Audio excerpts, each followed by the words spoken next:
पिछले क्लास में हम लोग मैट्रिक्स का ऑब्जेक्टिव क्वेश्चन बना रहे थे, ठीक है ना। तो उसको हम लोग 19 तक सोल्व किए थे। तो आज से 20 से स्टार्ट करते हैं आज, ठीक है ना। तो 20 नंबर क्वेश्चन में दिया है कि ए और बी समान कोटि के सममित अवयव है। ए और बी समान कोटि के सममित अवयव है, तब ए बी माइनस बी ए है। ए में सममित अवयव, बी में विषम सममित, सी में तत्समक अवयव, डी में शून्य अवयव। तो देखिए, तो ए और बी सममित अवयव दिया है। तो सबसे पहले हम लोग क्या करेंगे, 20 में सबसे पहले हम लोग लिखेंगे हल में जो दिया है। तो दिया है ए और बी सममित अवयव है। ए और बी सममित अवयव है। अच्छा, एक बात बताइएगा, सममित अवयव है तब ए का ट्रांसपोज बराबर ए होगा। सममित होता है तब ए का ट्रांसपोज बराबर ए होता है।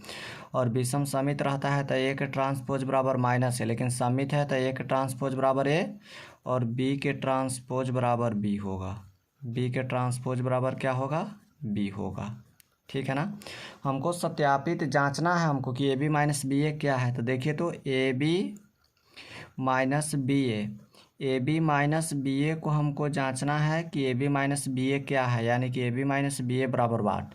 तो इसका हम लोग ट्रांसपोज करेंगे, तब A B minus B A का जब हम लोग ट्रांसपोज करेंगे तो ट्रांसपोज का फॉर्मूला होता है ट्रांसपोज पहिलका पर ट्रांसपोज दूसरका पर। तो हो जाएगा ए बी का whole transpose minus B A का होल ट्रांसपोज, ठीक है ना। ये फार्मूला होता है। अब बताइए, तो A B minus B A का होल ट्रांसपोज जो रहेगा वो 10 के 10 और गुना में हम लोग पढ़े हैं कि पलटाता है ट्रांसपोज, यानी कि बी का ट्रांसपोज इंटू ए का ट्रांसपोज और माइनस इसमें होगा ए का ट्रांसपोज इंटू बी का ट्रांसपोज। बताइए, तो A B minus B A का होल ट्रांसपोज बी का ट्रांसपोज किसके बराबर है, बी के बराबर है, तब बी लिखेंगे। ए का ट्रांसपोज ए के बराबर है, तब ए लिखेंगे। ए के ट्रांसपोज ए के बराबर और बी के ट्रांसपोज बी के बराबर, यहाँ से, ठीक है ना।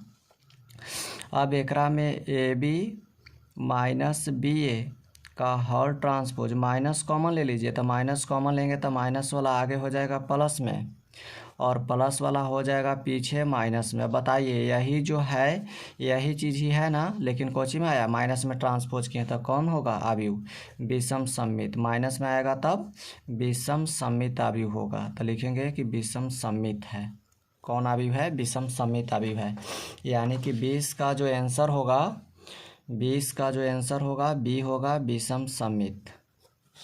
अब 21 देखिए, 21 में मैट्रिक्स में दिया है cos alpha minus sine alpha cos alpha. कह रहा है कि ए प्लस ए के ट्रांसपोज बराबर आई, तब अल्फा के मान बताइए। ए प्लस ए के ट्रांसपोज बराबर आई, तब अल्फा के मान बताइए। तो देखिए, सबसे पहले हम लोग लिखेंगे जो दिया है 21, हल में लिखेंगे दिया है ए बराबर दिया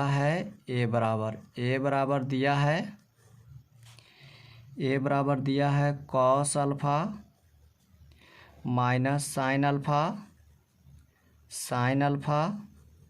कॉस अल्फा।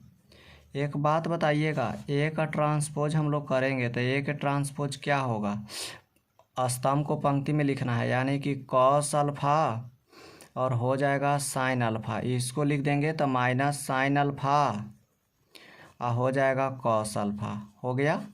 अब प्रश्न में दिया है कि ए प्लस ए के ट्रांसपोज बराबर आई। ये प्रश्न में दिया है ए प्लस ए के ट्रांसपोज बराबर आई। ए के मान यहाँ है, ए के मान ई और ए के ट्रांसपोज ई यहाँ दोनों में रखेंगे। तो देखिए, रखते हैं। ए का मान cos alpha minus sine alpha cos alpha plus A का ट्रांसपोज, तो ए का ट्रांसपोज होगा cos alpha sine alpha minus sine alpha cos alpha, ठीक है ना। बराबर आई। आई के मान हम लोग जानते हैं 2 गुने 2 कोटि में आई का मान यह होता है। इसको जोड़ो, ए को कॉस अल्फा, ए को कॉस अल्फा, तो जोड़ेंगे तो हो जाएगा 2 कॉस अल्फा। इसको जोड़िए तो जोड़ेंगे तो 0 आएगा। इसको जोड़िए 0 आएगा। इसको जोड़िए तो 2 कॉस अल्फा आएगा जोड़ने पर। RHS में आई का मान 1001। बताइए इसके बराबर ही करेंगे तो आ जाएगा 2 कॉस अल्फा। यहाँ मिस्टेक हो गया, 2 कॉस अल्फा होगा। 2 कॉस अल्फा बराबर 1 होगा। इसके बराबर ही करेंगे, इसके बराबर ही करेंगे तो वही होगा। तो कॉस अल्फा के जो मान होगा वो 1/2 होगा। अब कॉस अल्फा जस के तस, कॉस में के डिग्री तो कॉस 60 यानी कि कॉस π/3। कॉस कॉस कट जाएगा, अल्फा के मान π/3 आएगा। ठीक है ना, कि जो कि ऑप्शन में दिया है बी में। तो इसका सही आंसर, करेक्ट आंसर बी होगा। 21 का 21 का क्या होगा, 21 का बी होगा। ठीक है ना। अब देखिए 22।